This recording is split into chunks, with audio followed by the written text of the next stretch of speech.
Bom, é uma honra estar aqui, esse convite tão caloroso. Eu não pude estar nas edições passadas, porque eu estava morando fora como correspondente no exterior.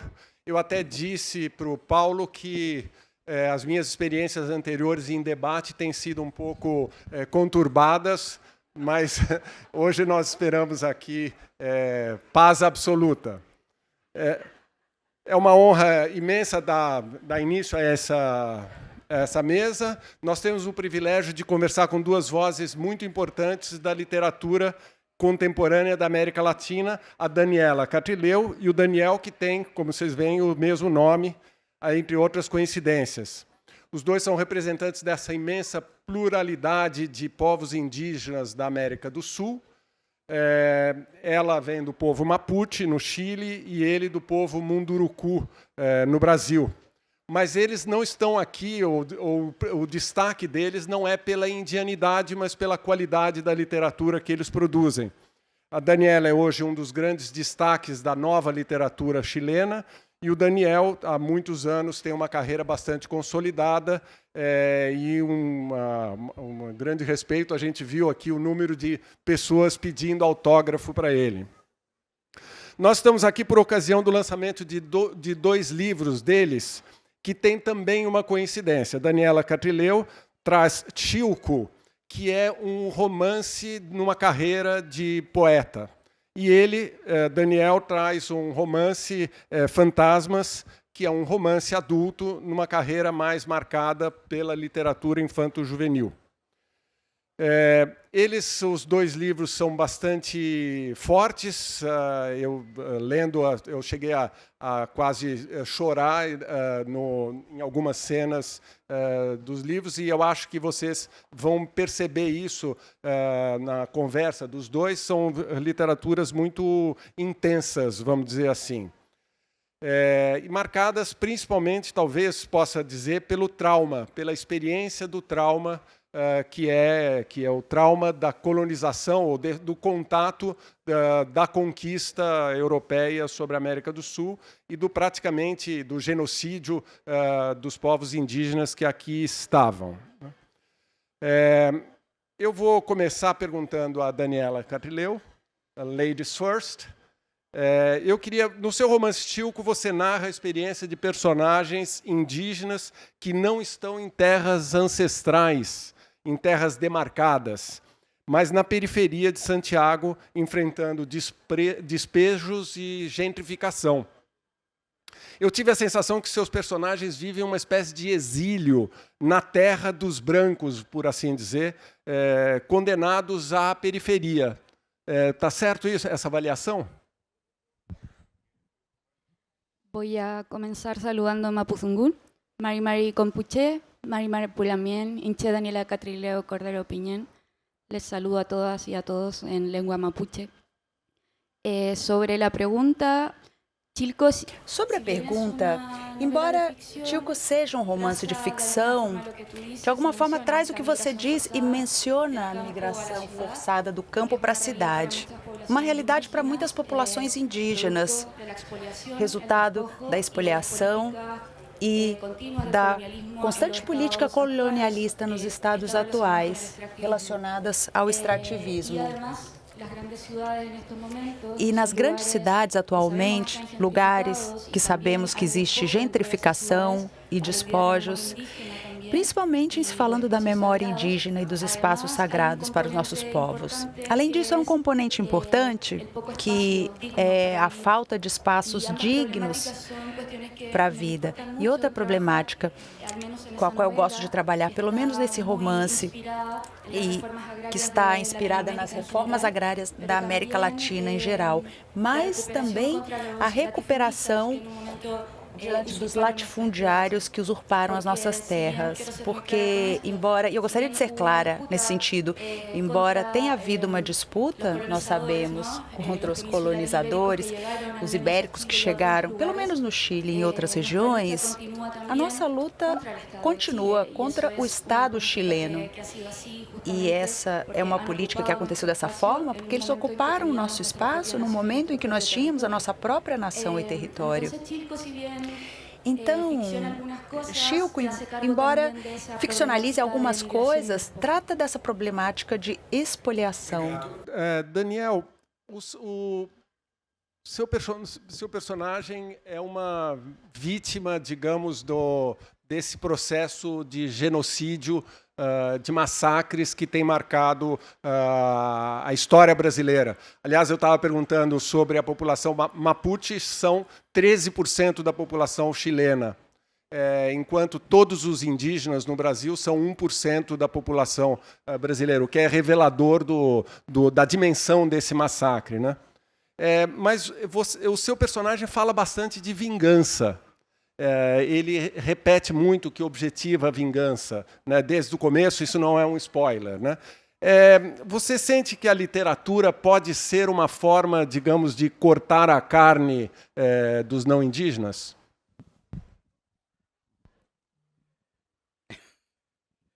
Não sei. O que eu sei, na verdade, é que esse 1% que você se refere, na verdade, não é bem assim. Porque, na verdade, a história contou como se fosse assim. E acabou fazendo essa diferenciação, né? Mas vale lembrar que o Brasil é uma composição de muitas culturas, né? O ser Brasil, o ser brasileiro, é uma composição de muitas culturas. E os brasileiros, em geral, acabaram negando as suas ancestralidades. E, por conta disso, acabaram deixando para fora da narrativa oficial do Brasil essas populações e todo o conhecimento, as sabedorias que esses povos foram desenvolvendo ao longo do tempo, que dá, na verdade, que permitiu a construção da identidade brasileira, que é uma identidade completamente diferente de todos os cantos do mundo, não é? E muito disso acontece exatamente porque dentro de cada um de nós existem essa ancestralidade indígena, que está presente aí. Como a gente aprendeu a não gostar nem de negros nem de indígenas, a gente acabou negando também esse nosso pertencimento. E talvez por isso a gente tenha preferido deixar à margem a população indígena do Brasil. Mas eu prefiro achar que a gente ainda vai construir, né, essa identidade, porque eu costumo achar que o Brasil ele é um adolescente em processo de descoberta da própria identidade, sabe? Ele nem é um adulto, porque só tem 526 anos, né? E nem é uma criança, porque já tem 526 anos. Mas o que faz com que um adolescente deixe de ser adolescente é justamente um rito de passagem. E não existem ritos de passagem sem dor. E o Brasil ainda precisa sofrer a dor dessa passagem para que ele se transforme num adulto que ele precise ser. E esse adulto passa pela necessidade da gente olhar para trás e, de uma certa forma, a gente se reconciliar com o passado, né? Porque é o passado que vai nos impulsionar para frente, vai nos dar a possibilidade de nós chegarmos à frente. A literatura ela pode ser muito um instrumento para ajudar a fazer com que isso aconteça. Esse meu livro, Fantasmas, é, na verdade, uma história baseada, inclusive, num fato real, né? Eu dedico esse livro ao Índio do Buraco. Se vocês lembram, o Índio do Buraco era um cidadão brasileiro, indígena, que teve toda a sua família exterminada, né? por garimpeiros, por fazendeiros. Restou um único sobrevivente, e uma das características dessa cultura, era fazer buracos no chão.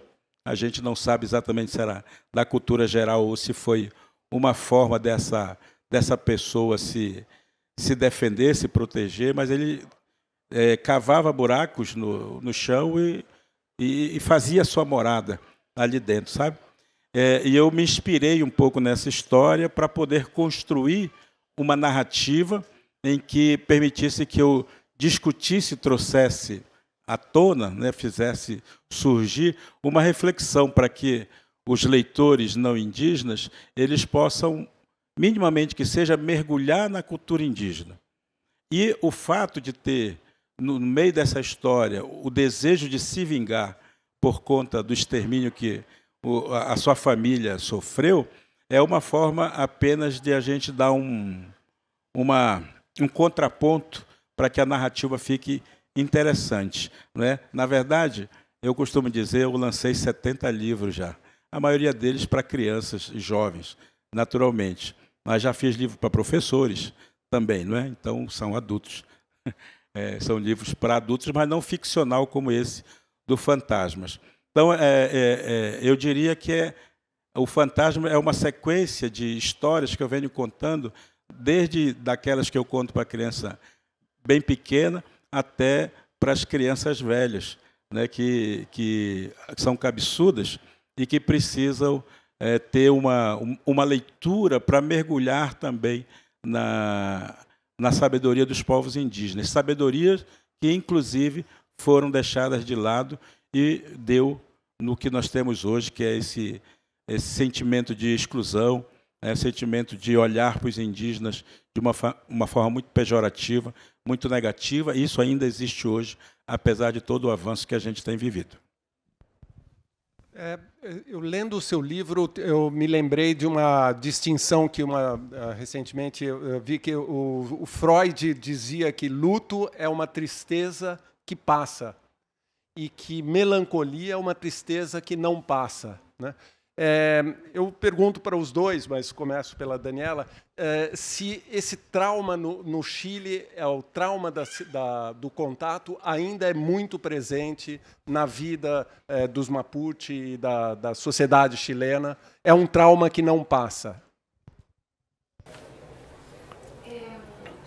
Claro. Nós, obviamente, retomamos muito esse conceito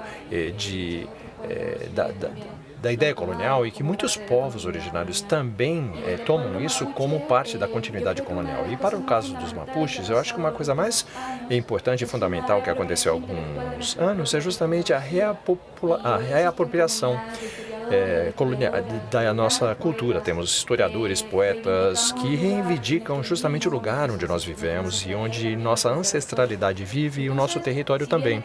Então, obviamente, existe esse trauma histórico, qualquer coisa colonial, mas obviamente temos a alegria de ter sobrevivido. E muitas vezes a gente fica naquela posição de dor, e a dor às vezes nos ata as mãos, nos imobiliza. Então, se nossos ancestrais sobreviveram e nós estamos aqui hoje, isso faz parte de uma celebração popular do campo, uma celebração indígena que nós queremos reivindicar.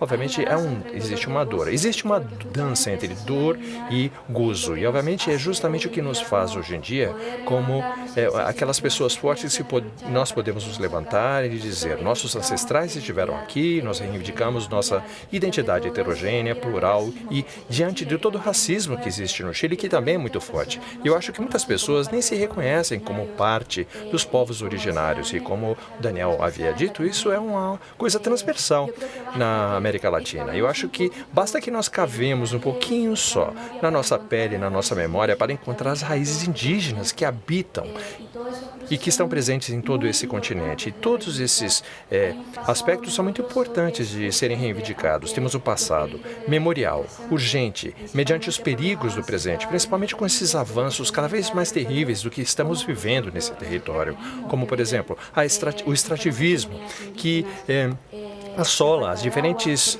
comunidades indígenas, a falta d'água, obviamente, as empresas de exploração florestal, que no Chile são um problema muito grande para o povo mapuche, e também o desalojamento,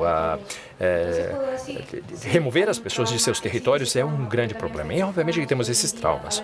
Festejamos também o fato de termos sobrevivido e de disputar e estar lá fortes, lutando a cada dia, e reivindicar também que nós somos capazes de manter a nossa cultura viva, que é o desejo dos nossos antigos e dos nossos ancestrais.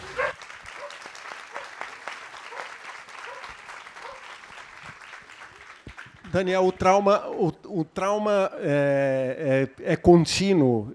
Eu vejo que, por exemplo, existem ainda povos isolados no Brasil que não são isolados porque sempre estiveram isolados, mas porque estão fugindo, meio como o índio do buraco, fugindo de massacres, não é isso? Pois é, essa história precisa ser revista, na verdade, não é? A história contada, tradicionalmente, contada pelo colonizador, ele sempre colocou os povos indígenas num outro papel, num outro lugar, que não era o lugar da resistência. Muitas vezes, ao colocar o indígena brasileiro, que me referindo, obviamente, ao nosso país, sobretudo, colocar o indígena brasileiro como um bárbaro, um selvagem, fez com que justificou, né, as matanças, justificou todo tipo de perseguição a essas populações. Obviamente que isso vai gerando, sobretudo no Nordeste brasileiro, toda uma série de traumas, né? Porque uma das políticas que o Brasil praticou é justamente uma que chama uma política pública, né, efetivamente, que se colocava, que previa que as aldeias indígenas elas precisavam ser assimiladas pelas cidades. Essa política foi chamada de assimilacionista. Então, ainda que os indígenas não concordassem em serem cidadãos, no sentido de habitar na zona urbana, eles eram obrigados, por conta dessa política, a cumprir um papel cidadão, né, por conta, né, de serem assimilados por essa forma de fazer do Estado brasileiro. Então, vejam que, no caso do Nordeste, sobretudo, o que aconteceu foi muito isso, né? As aldeias eram assimiladas, as pessoas eram perseguidas se não quisessem assumir a sua brasilidade, e, com isso, ocasionava uma obrigatoriedade de fazer com que as identidades ficassem ali dentro das pessoas, contidas dentro das pessoas, para não serem assassinados, perseguidos, maltratados. Somente agora, na abertura democrática que a Constituição de 1988 proporcionou, é que muitas dessas populações puderam levantar a mão de novo e dizer: nós estamos aqui ainda, viu? Ainda estamos aqui, não é o nome do filme? Ainda estamos aqui. Que é exatamente o mesmo grito que essa população vem dando. Como nós estamos acostumados a pensar o tal do índio estereotipado, né, o índio que usa o cocá, que se pinta, que anda sem roupa, que vive o dia inteiro na aldeia sem fazer nada, passa o dia inteiro balançando na rede, só coçando o pé, a gente se assusta quando ouve, né, as pessoas falando: nós estamos em processo de retomada, nós estamos em processo de reconhecimento, nós estamos em processo de demarcação, queremos o direito de ter os nossos territórios. As pessoas se assustam um pouco com isso, porque não entendem todo o processo que foi acontecendo ao longo da história brasileira.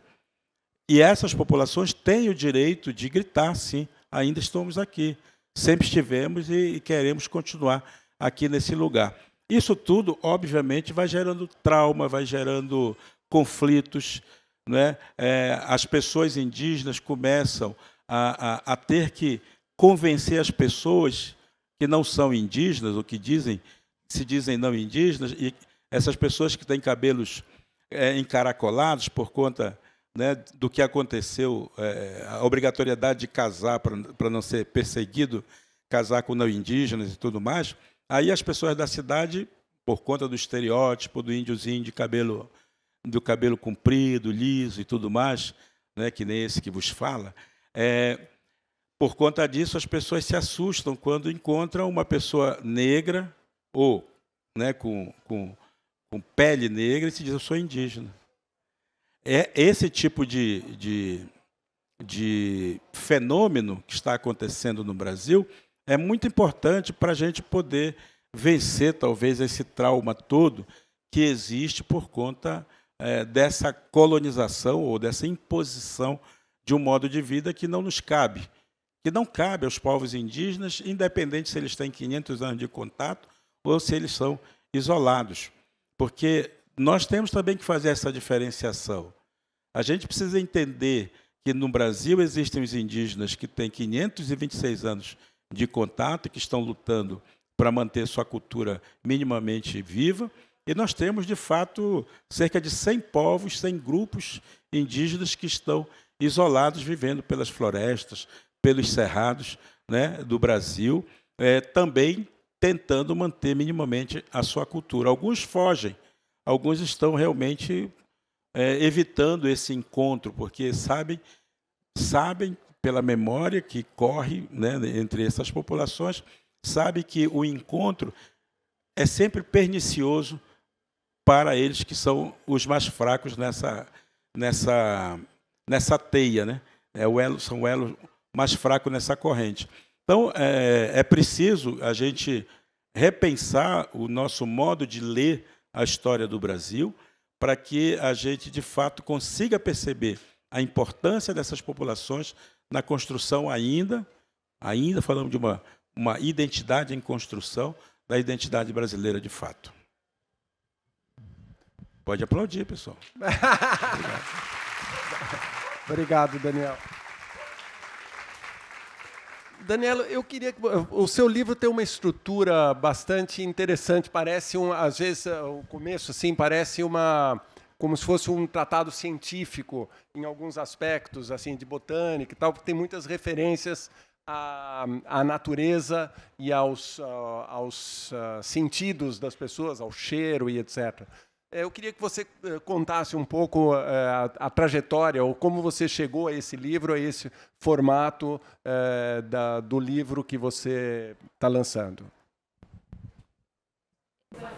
Bem, na verdade, o Chilco, como eu havia dito, é uma novela de ficção e, em paralelo, temos o trabalho também da minha tese de pós-graduação. E, na verdade, eu buscava uma palavra que meu pai disse que desde quando eu era pequena, menina, era a obsessão que eu tinha com essa palavra. Quando era menina, eu achava que era Mapuche, era champúria. Na verdade, essa não é uma palavra Mapuche. Na verdade, é uma apropriação do nosso povo para essa palavra, para falar da mistura. Essa palavra, então, esteve comigo na minha mente há muito tempo. E parte da minha investigação, da minha pesquisa, da filosofia, da estética. Então, para sair com essa tese, eu acho que vocês também começaram com uma tese. E eu comecei, a partir da minha tese, a escrever uma novela. A novela, na verdade, trata uma série de coisas, desde uma perspectiva mais prática sobre essa história. E eu acho que a ficção está justamente sobre a tese. Eu quis construir personagens que poderiam conversar entre vidas, que eles tinham, obviamente, a partir das culturas, das raízes indígenas, e também compartilhar um pouco sobre outras histórias, outros povos. Temos a protagonista, uma mulher que vive na capital do país, mas as raízes dela são da cultura quechua. E, obviamente, ela não se reconhece como quechua. Muitas mulheres, muitos indígenas, que queriam, na verdade, apagar a sua identidade, seja por causa de problemas de racismo, ou também por medo, e assim por diante, ou então por casamentos forçados. Então, eu me interessei muito nessa linha, principalmente durante os últimos anos, porque durante muitas conferências, e, obviamente, participando de aulas, de cursos, eu sempre me aproximava a pessoas e aí elas falavam: minha avó era indígena, mas eu não sou. Então eu sempre respondia a mesma coisa: se a sua avó era indígena, por que você não é indígena? Você também pertence a esse povo. Então as pessoas acreditam que no Chile a gente tem um mapuchômetro. É assim, naquele no fim das contas, você teria que cumprir uma série de coisas para ser indígena. Não, isso não é assim. Na verdade, você pode ser indígena a partir de uma memória ancestral. Se a tua avó era indígena, você tem que se identificar como indígena. Então, é por isso que eu trabalhava em um arquivo, em um museu colonial, e a partir desse momento, essa pessoa vai, pouco a pouco, reivindicando um outro outro arquivo que aparece ao longo de toda a novela aí é justamente um tipo de linguagem que vai paralelo à voz da protagonista. O que ela deveria fazer era justamente explicar de onde vinha o Chilco. Chilco é uma ilha no sul de Chile. Para não colocar a protagonista falando, ou conversando, escrevendo sobre uma maneira muito científica ou muito explicativa, porque na verdade eu interessava pela poesia, pelo lirismo da linguagem da protagonista, então eu fiz dessa forma. Eu achei que fosse mais interessante ter essa linguagem paralela, para que tivéssemos assim pedaços de informações que vamos encontrando à medida que passamos pelo museu. E com relação aos aromas, porque a protagonista é uma pessoa, a Mari conhece o mundo através dos sentidos, vejam só. E isso é uma coisa que é quase como uma obsessão para mim, em muitos sentidos, porque nós acreditamos aqui que hoje em dia estamos muito atomizados com relação ao que nós conhecemos através da lógica e da razão. E eu acho que no nosso caso, nos nossos povos, isso tem sempre sido muito desafiador, principalmente desse aspecto do raciocínio ocidental. Precisamos construir a partir do sensível, da sensibilidade. A gente aprende pelo tato, pelo aroma, pelos aspectos sensoriais, e eu gosto de reivindicar os sentidos como uma forma de pensar distinta, diferente. Justamente foi esse o caminho que eu elegi para a protagonista, que está obcecada por um cheiro, um aroma que só ela consegue sentir. Mas também é uma metáfora para falar do exílio, para pensar sobre alguém que não se sente em seu território, para dizer que alguém pode estar vivendo um problema que ninguém mais consegue sentir, só essa pessoa. Então foi essa forma como eu construí a minha personagem e também todo o resto que você já tem ao longo do livro. Daniel, você falou do estereótipo de selvagem que os brancos ou os não indígenas têm dos indígenas. Mas o seu personagem, dada a hora, fala dos não indígenas, os primeiros que ele conhece, como selvagens. Na verdade, o selvagem, nesse caso, tem uma outra dimensão, não é isso? Exato. Só queria comentar o que minha colega falou aqui, né? Minha xará falou,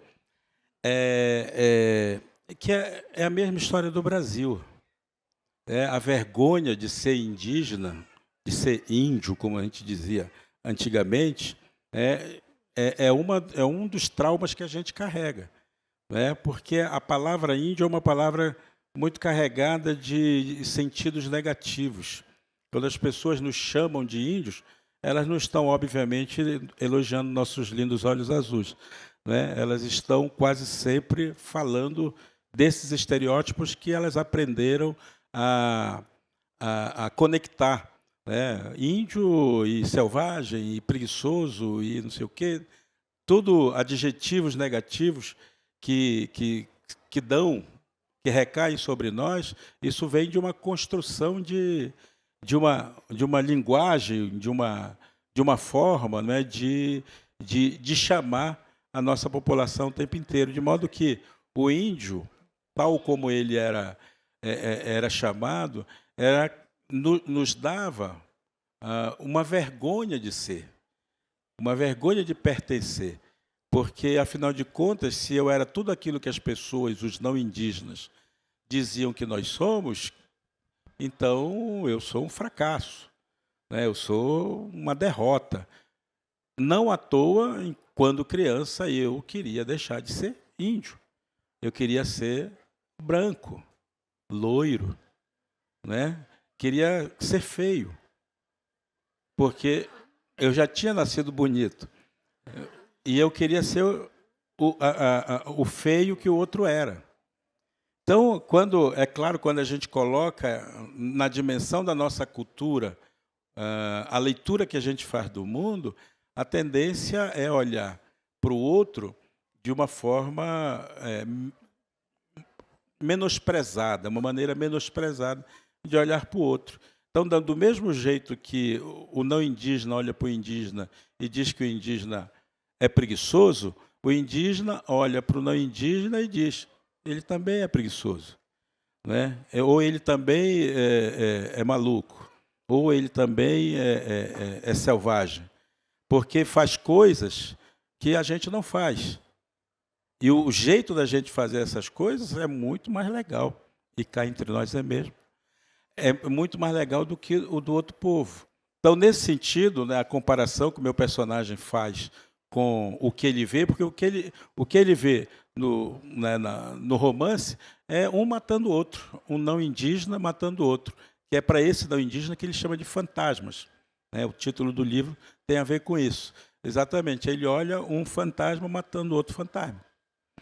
E aí ele se espanta, né? Mas, poxa, as pessoas costumam dizer que nós é que somos, mas a gente não mata ninguém. Né? E isso faz uma diferença na hora dele interpretar o mundo dele e interpretar o mundo do outro. Nesse sentido, né, e pensando nessa história toda que o Brasil foi contando sobre os povos indígenas, o Fantasmas ele tem como função, sei lá o quê, ou como objetivo, né, fazer com que o próprio leitor, que nem sempre é o indígena, a maioria certamente serão fantasmas que irão lê-lo, olhar para si e poder refletir sobre como essa sociedade é construída em cima desses estereótipos para poder justificar perseguições, matanças, invasões desses territórios, dos territórios daqueles que são considerados menos na construção da sua cultura. Muito legal.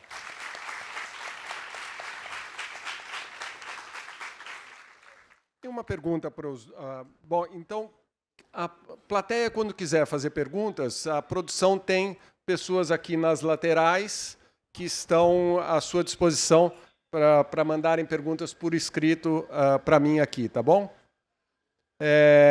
Tem uma pergunta para os dois, então começo com a Daniela. A tradição oral dos povos indígenas exerce... qual a importância que a tradição oral e das culturas dos povos indígenas exerce na hora em que, sobre vocês, na hora que estão escrevendo seus livros? Essa é uma pergunta importante, porque, pelo menos no povo Mapuche, nós temos produções simbólicas próprias que são os nossos gêneros literários e que têm formas diversas de se expressar. A gente poderia dizer diversas formas estéticas. Por exemplo, temos os epeus, que são breves relatos de animais, como as fábulas, os piãs, que são como conselhos, os miprãs, diálogos longos que temos, mais extensos, que se nós estivéssemos fazendo isso aqui, ficaríamos horas e horas conversando, porque eu perguntaria para vocês, o que vocês sonharam? Como estão os animais? Como está a sua avó? Como está a vida? Tudo isso é construído a partir do conhecimento da oralidade. Temos os coiã, que são os parlamentos feitos entre os nossos povos e outras comunidades, ou o que foi feito com a coroa espanhola. Temos diversas formas estéticas próprias. Uma das mais bonitas é o cantum, que é uma espécie de canto. E daí deriva a poesia mapuche atual, o cantum, que tem um ritmo, uma cadência própria na língua, que estimula a sonoridade. É como se nós estivéssemos apaixonados de uma forma de ritmo, de linguagem, mas, além disso, também tem conhecimento aí. E esse conhecimento, de forma muito interessante, foi alinhavando as nossas memórias. Claro, a oralidade ela tem uma função de proposta mnemotécnica de memória, como uma forma de manter a memória viva, mas, além disso, também é uma forma de convergência atual das formas estéticas, orais e escritas. Eu acho que eu sou dessas pessoas que reivindicam a escrita no mundo mapuche, porque nós aprendemos a escrever há muito tempo, embora nós tenhamos vários tipos de grafemas. Os artigos são do século XVII, os mais antigos. E foi assim que nós aprendemos para dialogar com a coroa espanhola. Os caciques entenderam que tínhamos que deixar como estratégia jurídica algo por escrito, porque só assim a coroa entendia que os tratados não poderiam ser quebrados. Há diversos gêneros hospitalares de cartas do século XVII em que há uma reivindicação da escrita. Então, há um momento fundamental no povo Mapuche, no começo do século XX. Aqui a gente está falando de um contexto histórico no Chile, pós-ocupação na Argentina, a campanha no deserto, que foram genocídios entre os estados chileno e argentino contra o nosso povo. Nesse momento, alguns intelectuais estavam começando e, como forma de aculturação, os estados queriam que os filhos dos líderes Mapuche fossem à escola para serem chilenos ou argentinos. O bonito disso tudo é que, como uma forma de vingança, nós incorporamos as ferramentas ocidentais, mas para reivindicar os nossos direitos. Nós aprendemos a linguagem deles, a história deles, como continuamos aprendendo, mas claro, para continuar lutando pelo nosso povo. E essas crianças se tornaram os primeiros advogados, professores, professoras e políticos Mapuche que escreveram em diversos meios de comunicação e inventaram os seus próprios jornais. Então, temos aqui uma ascensão da escrita. Tem uma frase que eu gosto de uma autora que se chama Laura Nauepan, mãe do poeta Mapuche, um grande poeta Mapuche, que fala: hoje já não usamos a lança, mas a caneta para reivindicar os direitos dos nossos povos. Então, tanto a escrita como a oralidade são fundamentais para manter viva a nossa história, mas principalmente a imaginação, porque é graças à imaginação que nós continuamos vivos e vivas. Algo fundamental para entendermos que a literatura hoje é a partir da imaginação, mas também é importante pensar que amanhã queremos continuar sobrevivendo, criando articulações tão bonitas entre os povos.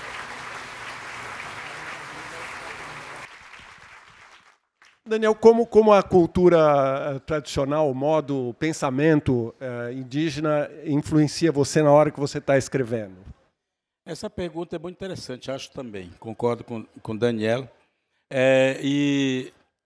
Mas eu acrescentaria um componente nessa questão. Nós, indígenas do Brasil, só fomos reconhecidos como brasileiros legítimos em 1988. Nós temos 526 anos de invasão europeia no Brasil.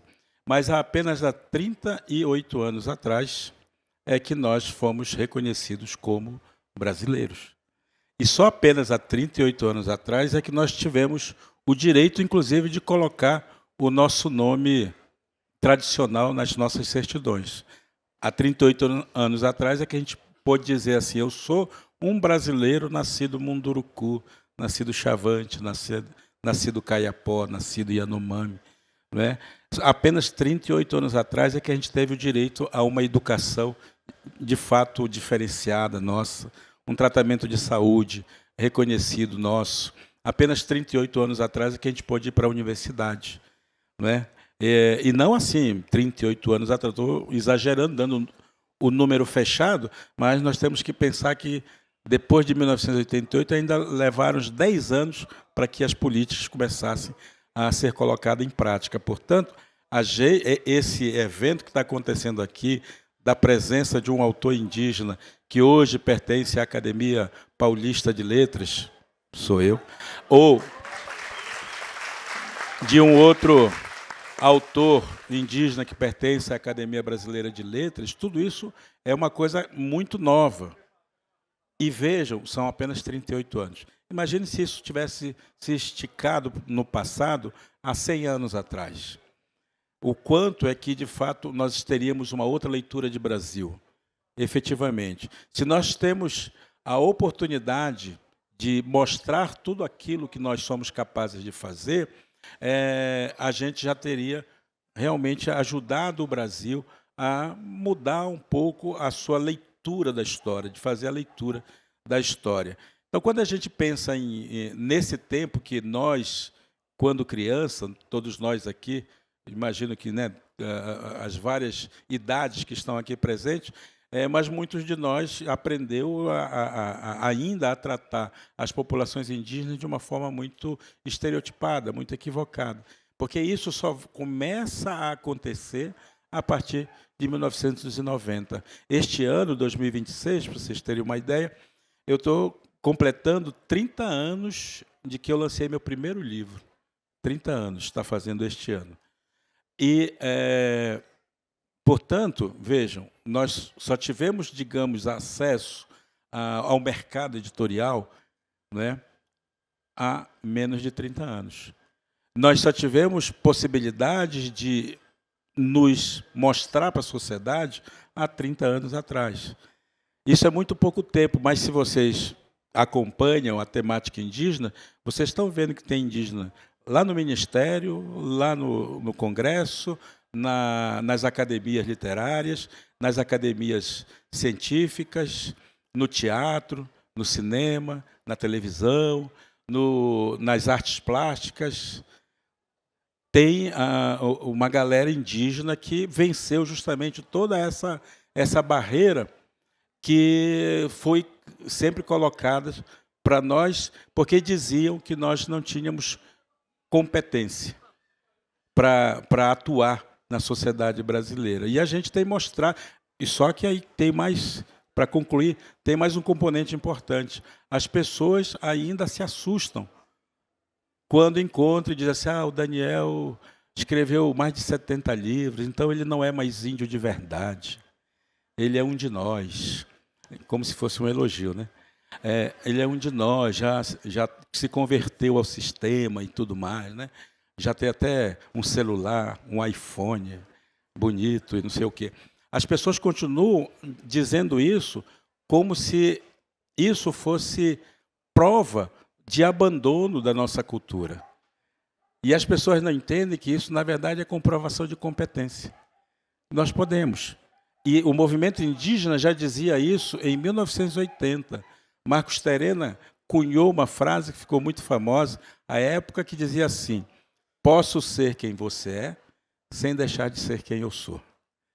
E é uma frase que tem muito sentido hoje, ainda, porque as pessoas continuam achando que a gente deixa de ser quem a gente é, quando a gente aprende a fazer as coisas que os outros sabem fazer, como se nós não tivéssemos capacidade para aprender esses conteúdos todos e fazer bom uso deles. E para concluir, um minutinho para responder a sua pergunta. Fique à vontade. Eu acho que a oralidade é, na verdade, um método pedagógico, né? A oralidade é uma forma de transmissão de saber. A oralidade é uma forma que tem um sentido muito grande para sociedades que dependem da natureza, dependem de sobreviver na natureza, de ter um conhecimento dentro de si sem precisar carregar uma biblioteca inteira para todos os cantos. Então, a oralidade ela passa a ser uma espécie de instrumento de aprendizado, né, e de transmissão dos saberes, para que as pessoas que dependem de ouvir, dependem de usar esse conhecimento para sobreviver em situações um pouco mais inóspitas, né, como a sobrevivência na natureza, normalmente também, elas consigam, né, carregar consigo o conhecimento necessário para poder tocar em frente à sua própria vida. E, para além disso, obviamente, lembrando que, para povos que são de origem mais... pessoas que andam de um lugar para outra, né, mudam de um lugar para outro, é muito mais fácil a gente cuidar dos nossos avós, dos nossos velhos, e transportar, do que levar uma biblioteca, né, cheia de livros. Então, o cuidado com os nossos avós é também o cuidado pela manutenção desses saberes que eles vão acumulando e que depois eles são os principais responsáveis pela transmissão. Costumo sempre lembrar, não é, que cabe aos pais, aos adultos, portanto, a educação do corpo da criança e cabe aos avós a educação da alma da criança. Aos pais cabe colocar o conhecimento do ambiente, do território, e os desafios que os corpos enfrentam para sobreviver nesses lugares. E aos avós cabe justamente a educação da alma, do espírito das crianças. E como é que eles fazem isso? Eles contam histórias, porque as histórias nos levam para o princípio. As histórias permitem a gente não esquecer quem nós somos, de onde é que a gente veio, o que é que a gente faz nesse mundo. né? E permite que a gente não se perca no meio do caminho e não entre numa outra onda de entendimento do mundo que, na verdade, destrói o mundo que está fora da gente, né? Que, na verdade, é o mundo nosso parceiro, é o mundo nossa família, é a nossa terra-mãe, né? É o lugar da onde a gente extrai a nossa sobrevivência. Muito obrigado, Daniel. Para quem tem menos idade do que 30 anos, talvez não consiga imaginar a importância disso que o Daniel mencionou aqui. Na minha geração, toda a literatura, todo o eco da literatura indígena vinha de livros do Érico Veríssimo, um autor branco, ou narrativas indígenas compiladas por Berta Ribeiro, uma autora branca. Então, quer dizer, realmente isso é uma revolução que a gente teve nos últimos 30 anos. Graças ao Daniel e que puxou outras pessoas que vieram atrás. Daniela, qual é uma pergunta da plateia, a pessoa não se identificou. Qual é a importância da intersecção entre a questão da terra e as questões LGBT no seu livro?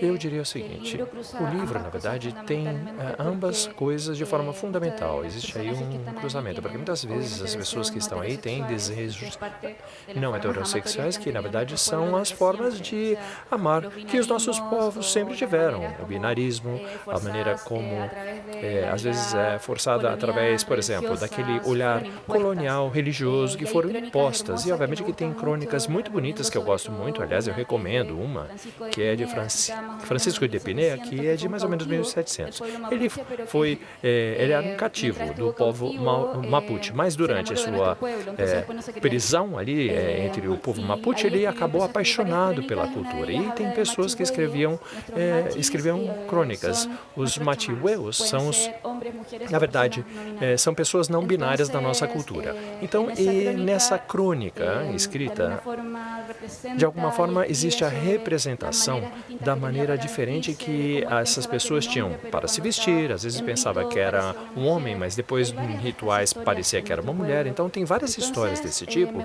na nossa cultura, no nosso povo. Então eu me interesso reivindicar formas eróticas não heterossexuais que, na verdade, são parte da representação de uma forma geral.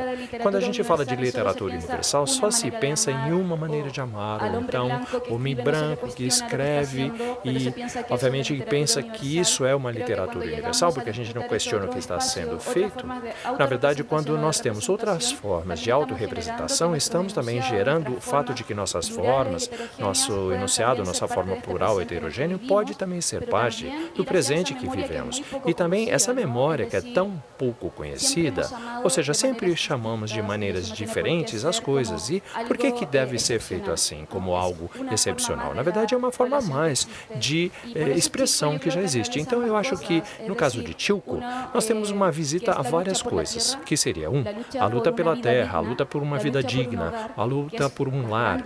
E, obviamente, temos as grandes lutas, são essas, né, dos povos indígenas. O reconhecimento do território. O território não é somente a parte material, é o simbólico, é o espiritual. E, obviamente, com o território, nós também podemos ter as plantas medicinais, nós podemos evocar os espíritos que habitam ali, que são os nossos protetores. Nós não temos rezas, orações. Na verdade, o território é uma reza viva que nos faz conectar nós mesmos com o que somos. E, obviamente, essa luta por querer amar, desejar, eu acho que essa é a luta fundamental.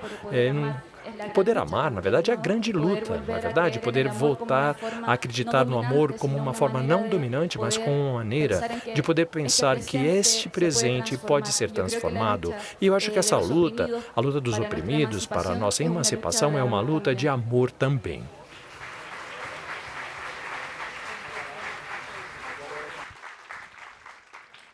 Nessa questão da tradição cultural indígena, eu pergunto ao Daniel qual é o impacto, qual é a importância do sonho, porque a gente tem visto muito uma literatura, uns estudos que dizem que os não indígenas não sonham como os indígenas, ou até Davi Yanomami diz que os não indígenas não sonham. No seu livro, o seu personagem sonha bastante, né?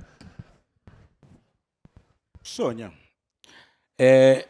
E, mais uma vez, o sonho também é uma ferramenta pedagógica. O mundo indígena, ele é construído, né, a cosmovisão, como é uma palavra bonita que todo mundo gosta, né? A cosmovisão dos povos indígenas é construída a partir de uma série de elementos que não cabem apenas da nossa mente, na nossa cabeça, quando a gente está de olho aberto e estamos conscientes. Muitas das coisas que se aprende dormindo, né? Se aprende sonhando. E o sonho para o ocidental é o desejo, né? É aonde você quer chegar. Para o povo indígena, o sonho é o aprendizado para o hoje, para o agora. É aquilo que efetivamente a gente precisa ficar atento na hora em que a gente acorda, porque no sonho vem alguma explicação para uma situação que a gente provavelmente vai viver imediatamente ou posteriormente. E quando a gente, no mundo indígena, que é um mundo que é repleto, que é recheado, e que um dos instrumentos também pedagógicos disso tudo é o silêncio, não é? E aonde a gente vive pensando naqueles que ainda têm condições de viver no meio da floresta, na tranquilidade, também a floresta ela é construída de silêncio, né? Também os outros seres fazem silêncio. E o silêncio não é só o silêncio da boca, é o silêncio da mente. E o silêncio da mente é o silêncio que nos permite estar aqui e agora e não em outro lugar qualquer, né? É o viver o momento agora. Porque na floresta, se você se distrai, você vira comida para o predador, né? Então a gente vai aprendendo da natureza essas artimanhas de viver, né? Sabendo que a natureza é a nossa mestra, é a nossa professora, né? E ela nos dá a oportunidade, inclusive, de sonhar com as linguagens que a gente não entende, porque o sonho, na cultura munduruku, em especial, é uma linguagem que a gente deixou para trás quando a gente se distanciou da natureza. E o Criador, ele querendo nos unir com os outros seres da natureza que não se perderam dela, ele cria o sonho como um instrumento para a gente, como linguagem, para a gente poder ouvir a natureza. Então, quando a gente sonha, não é para ganhar na Mega Sena, né? A gente sonha para encontrar com os ancestrais, com aqueles que estão na natureza muito antes de nós e do qual a gente perdeu a capacidade de ouvi-los. O sonho é, portanto, uma mensagem. O sonho, portanto, é uma notícia. O sonho, portanto, é uma fofoca que a gente que a ancestralidade traz para a gente. E se a gente estiver atento, silenciosos, a gente é capaz de ouvir. Eu já escrevi mais de um livro. Aliás, o meu primeiro livro, que completa 30 anos este ano, o conto desse livro principal, que ele é um livro também informativo, se chama O Menino que Não Sabia Sonhar. Um livro mais recente que eu escrevi também se chama A Chave do Meu Sonho, que é um livro que conta um pouco a história de um menino que não sabia quem era, se era menino, se era menina, se não se encontrava dentro da sua... E ele foi preciso mergulhar nesse mundo ancestral feito de sonhos para ele poder entender o lugar dele, aprender o lugar dele no mundo. Então, o sonho está muito presente nos meus escritos desde sempre, porque eu também os considero um instrumento pedagógico para mim. Uma boa parte dos livros que eu escrevo, eles nascem também de sonhos sonhados em noites bem dormidas. Nem todas são bem dormidas, mas em sonhos de noite bem dormidas podem sugerir um texto que eu possa vir a escrever. Muito bem, obrigado.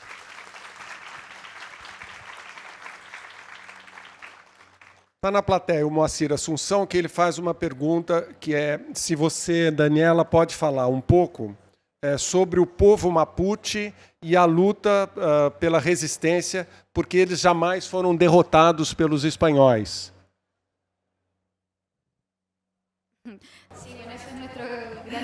Pois é, o grande marco, o povo que nunca foi derrotado pela coroa espanhola. E realmente a gente conseguiu algum diálogo com eles, que reconheceram através de um tratado a existência do país Mapuche, num momento em que era algo muito difícil para um continente que havia sido devastado dessa maneira. Então, nós temos essa aura de guerreiros resistentes e de Lula. O grande problema foi, e a gente sempre fala disso quando falamos de colonialismo, o que o Estado chileno fez foi significativo. Depois, já com a sua república, no século XIX, eles quiseram invadir os nossos territórios e não respeitaram os primeiros tratados. E não quiseram um diálogo com os nossos povos. Por isso eu acho que a luta não acabou. E esse tratado, que não foi cumprido, trata do reconhecimento de um território próprio, um território com a sua própria lógica e também com as suas próprias formas de identidade territorial. Uma das belezas do povo Mapuche é ser um povo plural. Nós temos identidades diferentes dependendo do lugar onde nós estamos. As pessoas que vivem no mar, são as afro-quente, fazem as suas práticas de uma forma muito diferente daqueles que vivem, por exemplo, na região de Huente, que é a região da cordilheira. E as pessoas que estão no norte são diferentes daqueles que estão no sul e no norte. Nós compartilhamos uma mesma visão, mas temos dialetos diferentes e temos também uma visão diferente de ser dentro de uma visão cosmogônica. Nós temos propostas heterogêneas, plurais, e há formas diferentes de luta hoje em dia, logicamente. Há grupos que são mais radicais e que pensam através da recuperação territorial. Outros grupos reivindicam a intelectualidade. Outros, por outro lado, continuam a sua luta nas cidades. Outros lutam por meio da educação, da arte. Nós temos diversas formas de luta e de resistência, mas acho que entende-se que nós somos um povo que soube sobreviver. E não só no território chileno, nessa ocupação que acontece em outras regiões, como na Argentina também. O Estado argentino fez exatamente a mesma coisa.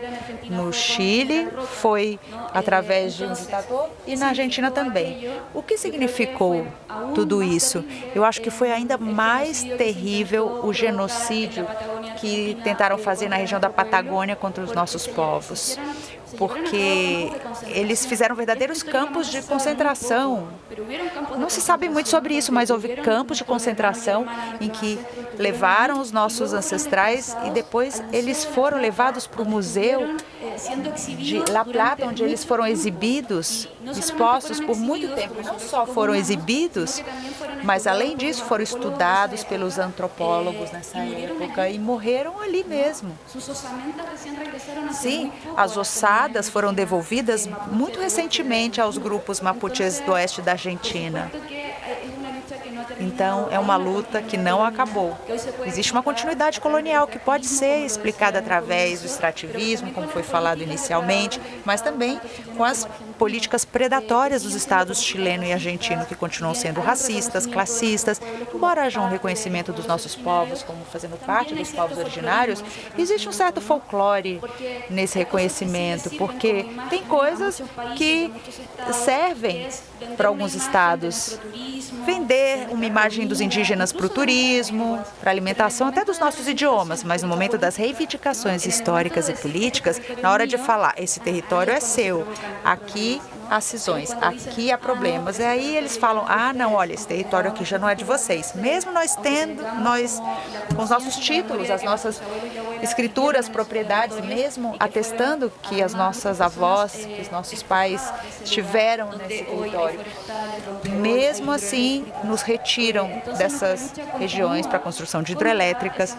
Continuamos, então, lutando contra as empresas extrativistas, mas também contra um Estado que, até hoje, Faz 3 governos que eles estão mantendo nosso território em estado de atenção, ou de exceção, melhor dizendo.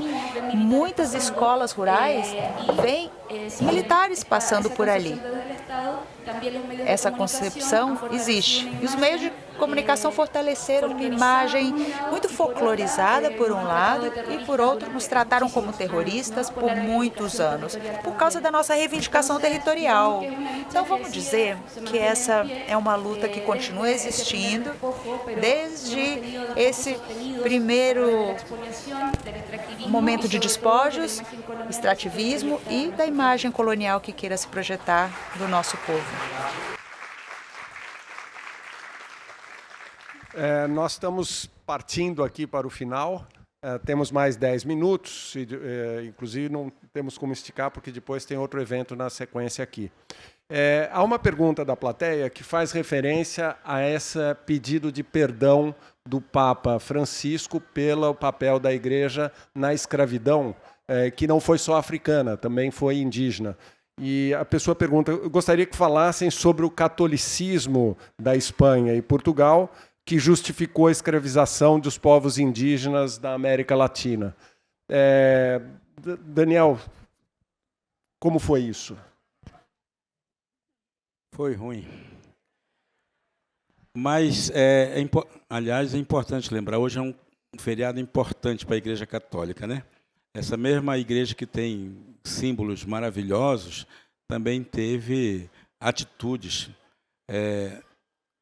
realmente horrorosas. E isso, na verdade, foi uma grande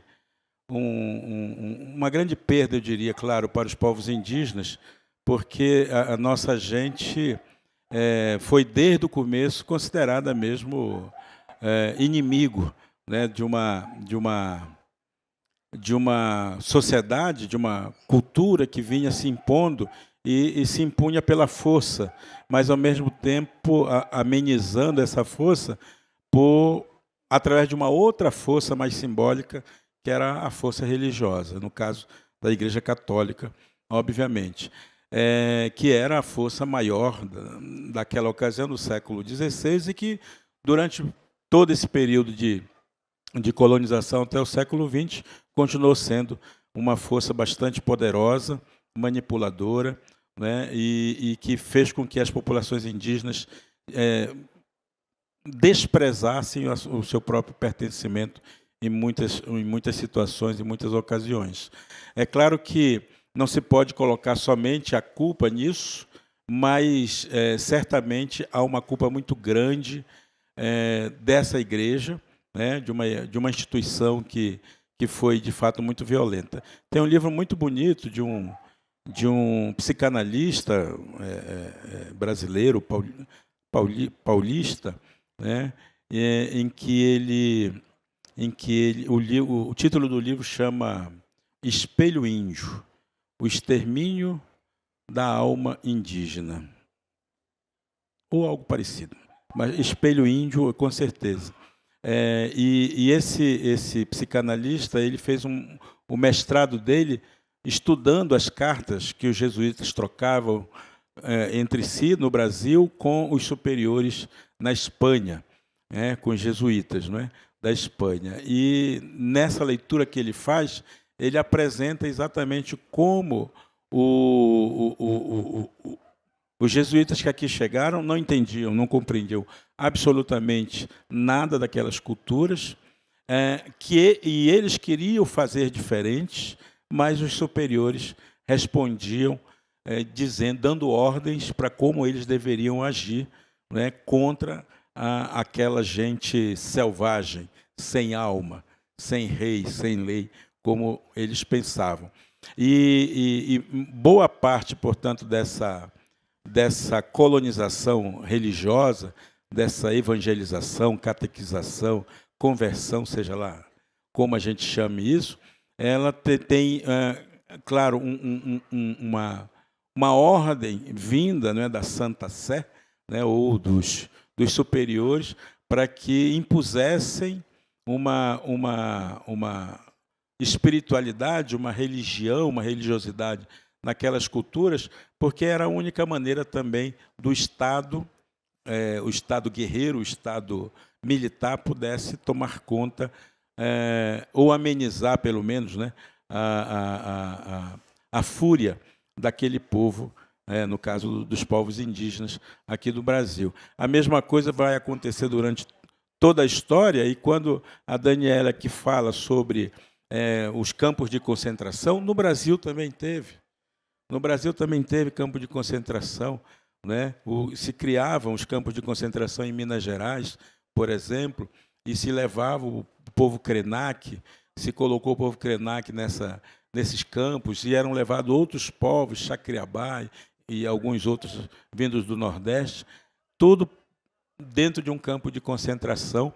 E isso foi revelado para a gente através da Comissão da Verdade, né, que se debruçou também sobre os desaparecidos indígenas ao longo de um período da história. Então, vejam que a história se repete, foi a mesma história que aconteceu em toda a América Latina, né, tanto da evangelização, da presença religiosa fulminante, né, nessas culturas, quanto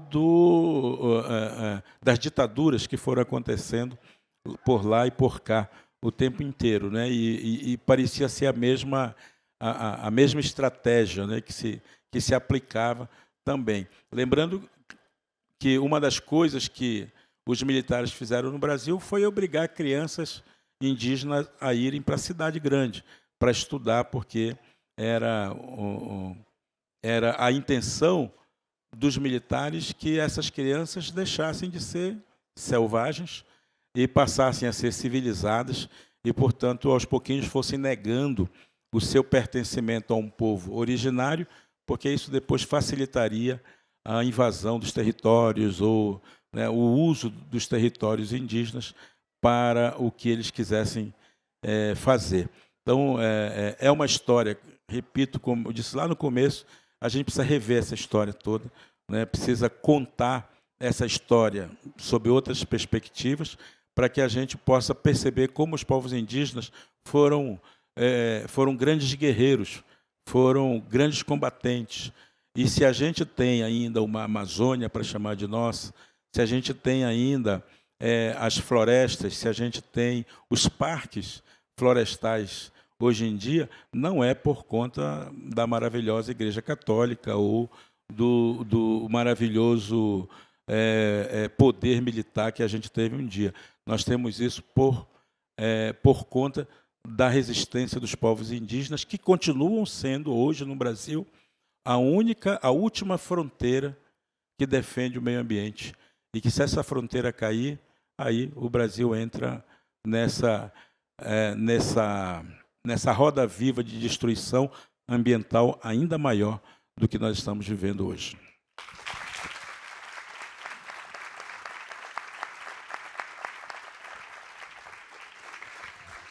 Nós temos mais 3 minutos. Eu queria que vocês rapidamente nos dessem uma espécie de spoiler aqui. O seu livro foi lançado em 2023 no Chile. Levou 3 anos para chegar ao Brasil. Nesse período, o que você nos preparou para os próximos tempos?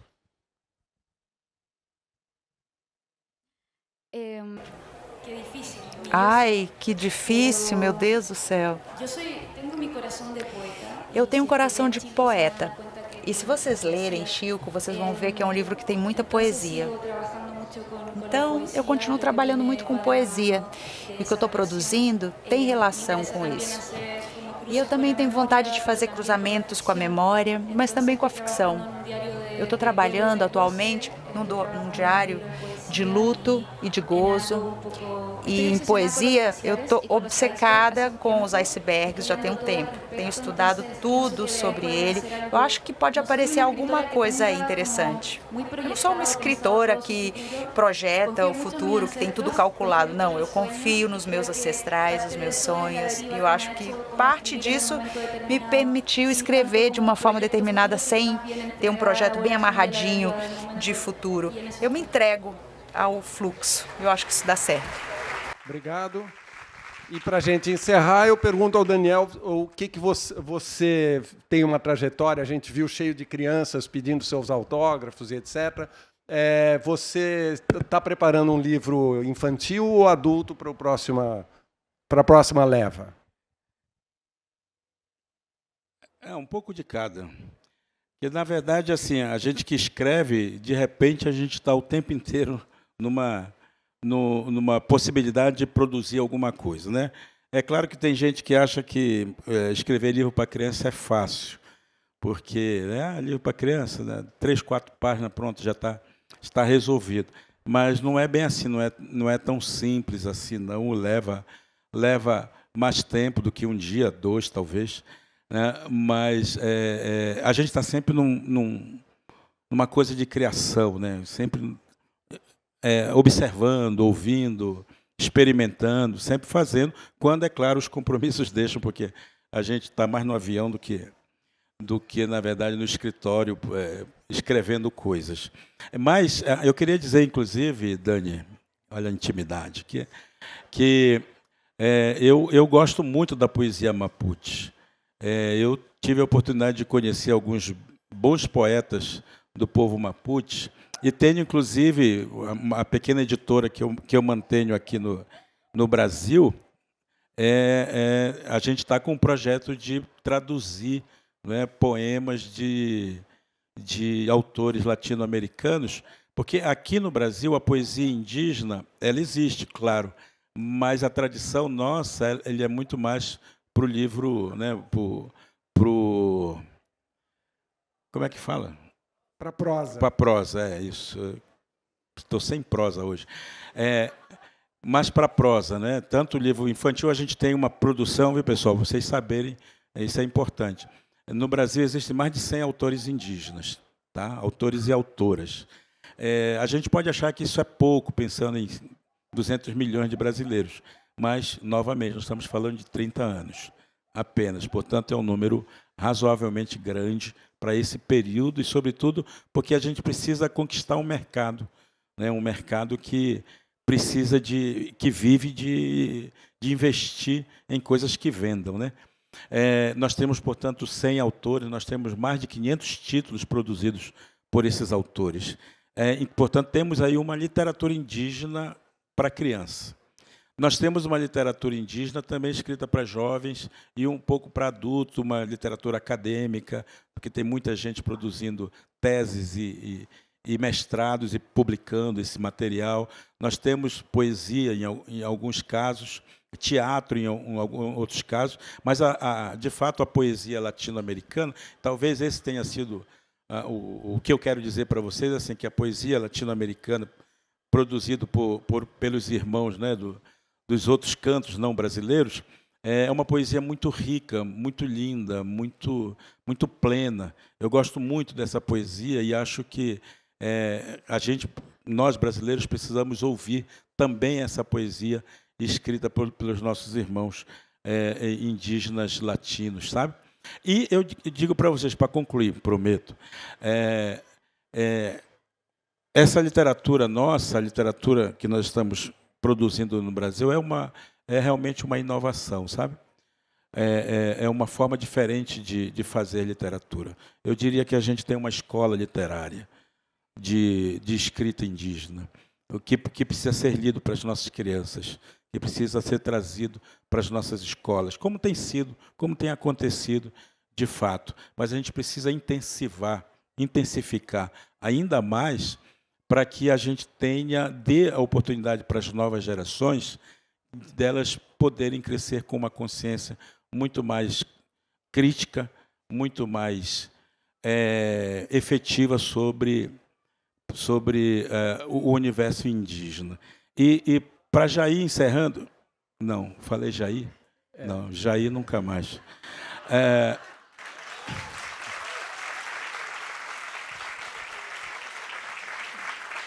Para dizer, consumo literatura indígena. Muito obrigado. Muito obrigado. Só uma coisa que eu esqueci, o livro da Daniela foi traduzido para o português pela Elisa Menezes. E deixa aí Muito obrigado aos dois. Uma lindíssima conferência de vocês dois.